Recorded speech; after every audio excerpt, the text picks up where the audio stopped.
Celui qui trouvera l'interprétation de ces paroles ne goûtera pas la mort. Combien d'entre vous avez entendu parler de l'évangile perdu selon Thomas?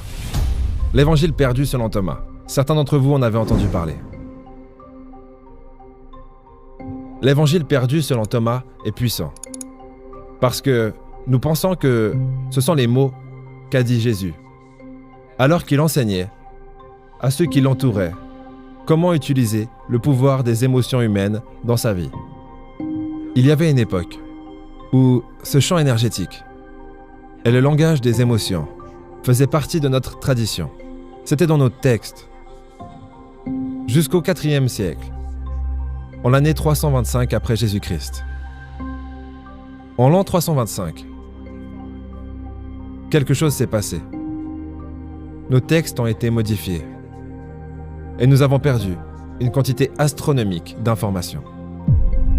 L'empereur Constantin, lors des débuts de l'Église chrétienne, avec les premières versions de la Bible chrétienne, a dû prendre des décisions. Quelle information allons-nous inclure? Et quelle information allons-nous exclure? Ce que nous savons maintenant, c'est qu'au minimum,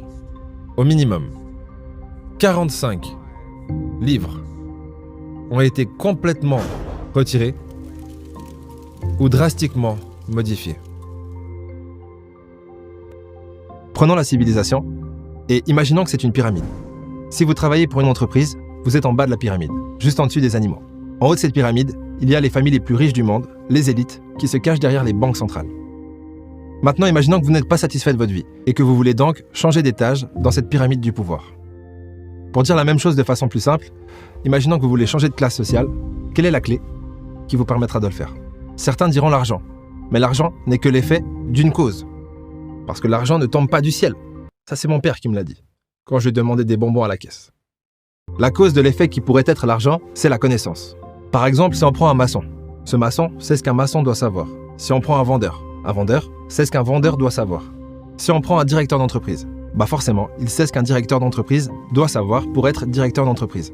Donc, ce qui vous sépare du vous d'aujourd'hui, de la personne que vous voulez devenir, c'est des connaissances que vous devez bien sûr mettre en pratique.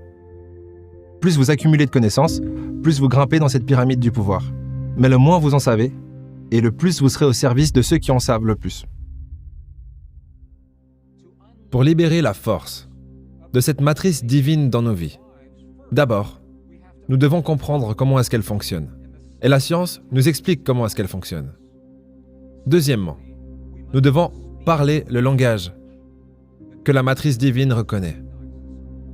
Et la science ne peut pas nous expliquer cela. Cela vient de notre passé, de notre culture, de notre histoire, de ceux qui ont appris à utiliser ce langage pendant des milliers d'années. C'est donc ce que nous faisons maintenant. Nous apprenons ce que Jésus et ce que les grands maîtres ont dit à propos de ce langage. Parce que c'est la même chose, que vous parliez du bouddhisme, de l'hindouisme, du christianisme et des traditions pré-christianistes. Elles disent toutes qu'il y a un champ d'énergie et que nous avons un langage pour utiliser ce champ. Ce que vous voyez est une page authentique de l'Évangile selon Thomas. Donc nous savons que cet ancien évangile a réellement existé. Donc l'Évangile selon Thomas nous parle des pensées et des émotions. Il est écrit que lorsque vos pensées et vos émotions ne feront plus qu'un, vous direz à la montagne, « Montagne, déplace-toi » et la montagne se déplacera. Retournons sur l'Évangile selon Thomas, un autre verset. Là, nous sommes sur le verset 48. Il dit presque la même chose. C'était tellement important que cela a été enregistré au moins 3 fois différentes dans le même évangile. Regardez ce qu'il est écrit. Si les deux font la paix entre eux dans cette même maison, quand Jésus parle d'une maison ou d'un temple, de quoi est-ce qu'il parle? De quoi est-ce qu'il parle? Il parle de vous. Vous êtes la maison, vous êtes le temple.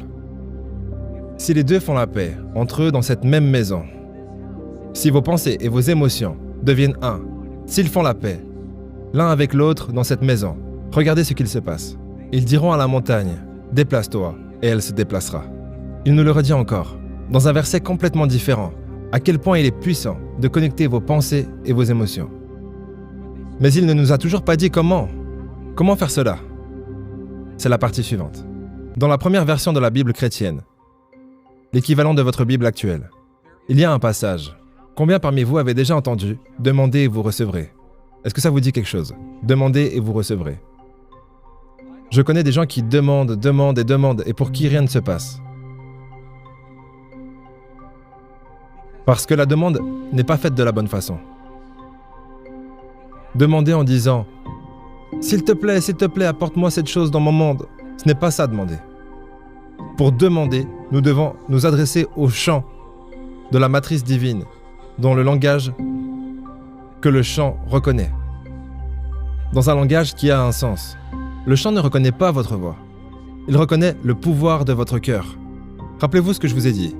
Votre cœur crée des ondes électriques et des ondes magnétiques. C'est le langage que le champ énergétique reconnaît. Donc lorsque vous créez ce sentiment dans votre cœur, comme si votre prière avait déjà trouvé une réponse, cela crée les ondes électriques et les ondes magnétiques qui amèneront cette réponse à vous. Dans la Bible que vous avez aujourd'hui, la version du roi Jacques, ce que vous avez, c'est la version condensée. Vous avez la version modifiée. La version modifiée ressemble à ça. Ce que vous demanderez au Père en mon nom, il vous le donnera. Jusqu'à présent, vous n'avez rien demandé en mon nom. Ok? Demandez et vous recevrez, afin que votre joie soit complète. C'est tellement incroyable à mes yeux, parce qu'ils ont enlevé les deux phrases qui nous disaient comment demander. Nous allons revenir en arrière jusqu'à la version en araméen. Et nous allons regarder cette traduction. C'est la version originale en araméen. Cette version est très similaire.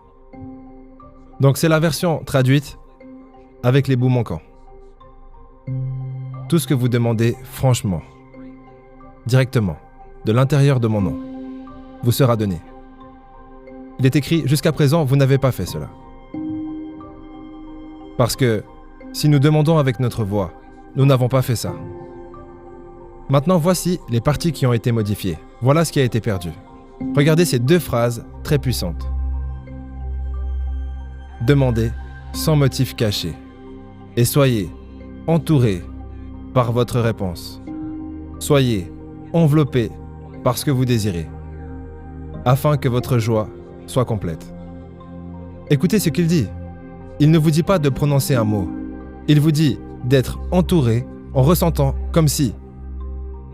Si vous êtes entouré, vous vous ressentez comme si votre réponse était déjà arrivée. Soyez enveloppé. Si vous voulez la relation parfaite dans votre vie, si vous voulez la guérison dans le corps de la personne que vous aimez, ressentez la sensation que vous aurez comme si c'était déjà arrivé.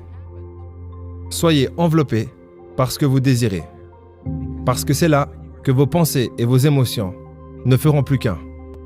Le monde est tellement bien fait que lorsque vous croyez manquer de quelque chose, avant de pouvoir l'obtenir, selon la loi de l'attraction, ou plutôt selon les écrits de Jésus, vous devez réaliser que vous ne manquez de rien. Puis imaginez avoir ce que vous voulez, comme si vous l'aviez déjà, pour que cette chose puisse ensuite apparaître dans votre monde extérieur. Heureusement que ça fonctionne comme ça, parce que imaginez vous pleurez un manque, et que ce manque est soulagé dans le monde extérieur. Maintenant vous croyez que c'est le monde extérieur qui a apporté ce soulagement, alors qu'en réalité, le manque n'était qu'une illusion. Et vous n'êtes donc toujours pas libre de cette illusion. Maintenant, est-ce que vous savez comment est-ce qu'une croyance se crée? Il vous faudra deux éléments pour créer une croyance. La première, c'est une pensée, et la deuxième, c'est une émotion. Quand une pensée est connectée à une émotion, cela crée une croyance. Demandez sans arrière-pensée. Qu'est-ce que ça veut dire, sans arrière-pensée? Demandez sans juger. C'est précisément ce que les bouddhistes nous disent. Demandez sans pour autant juger. Entre le bien ou le mal, le bon ou le mauvais. Demandez sans l'ego. Demandez depuis le cœur. C'est quelque chose qui se passe dans notre cœur. pas dans notre cerveau. Se sentir comme si la prière avait déjà trouvé une réponse, sans jugement, sans ego. Et ressentir depuis le résultat. Ressentir depuis le résultat, comme si c'était déjà arrivé.